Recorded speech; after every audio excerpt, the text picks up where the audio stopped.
In the far reaches of the galaxy, beyond the stars we know, a lone spaceship called the Solara drifted silently through the cold, endless void.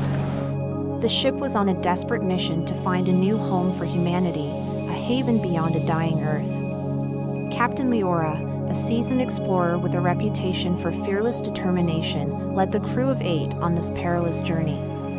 They had crossed light years of empty space and faced unknown dangers, but what lay ahead was unlike anything they had ever imagined. One day, their scanners picked up a faint signal, a repeating pulse that seemed almost like a heartbeat. It was coming from a star system on the edge of a black nebula, a region feared by travelers for its unpredictable energy storms. With hope and curiosity outweighing caution, Captain Liora made the decision to investigate. As they approached, a planet emerged from the swirling darkness, covered in strange glowing forests and illuminated by the twin suns that orbited nearby. The crew could hardly believe their luck.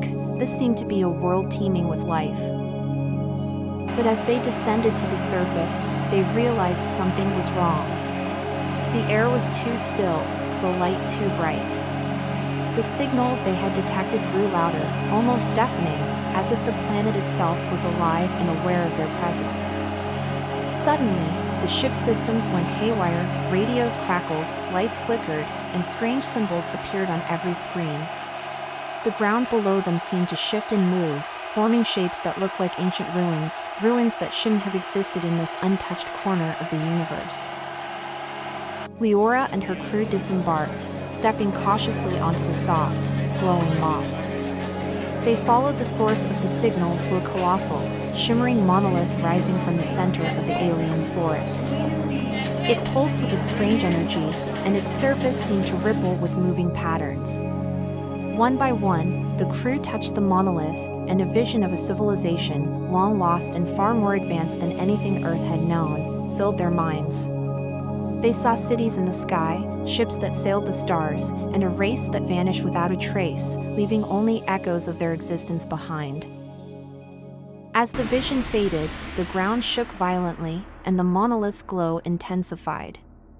A deep, resonant voice filled the air, speaking in a language no one could understand. The crew's translator device struggled, and then, just for a moment, they heard the words clearly, "Welcome, travelers. Your time has come." The planet seemed to come alive, vines twisting around their feet, pulling them closer to the monolith. The crew's panic turned to awe as they felt the energy coursing through them, filling their minds with knowledge, maps of star systems, technologies beyond their understanding, and the secrets of a universe far older than they imagined. Then, just as suddenly as it began, the light vanished, and they were back on the Solara, orbiting the planet as if they had never left.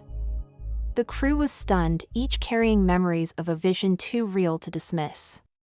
The monolith had vanished, the planet below was silent, but they knew something had changed. Their ship's computers were now loaded with coordinates to a star system that might just be the key to humanity's survival. With a mix of wonder and uncertainty, Captain Liora gave the order to set course. As they left the strange, glowing planet behind, she couldn't shake the feeling that they were being watched, guided by a force beyond comprehension. The Solara's engines roared to life, and the ship jumped to faster-than-light speed, disappearing into the darkness, following a path written in the stars themselves. What awaited them at the end of their journey was a mystery, but they knew one thing for sure: they were no longer alone in the vastness of space.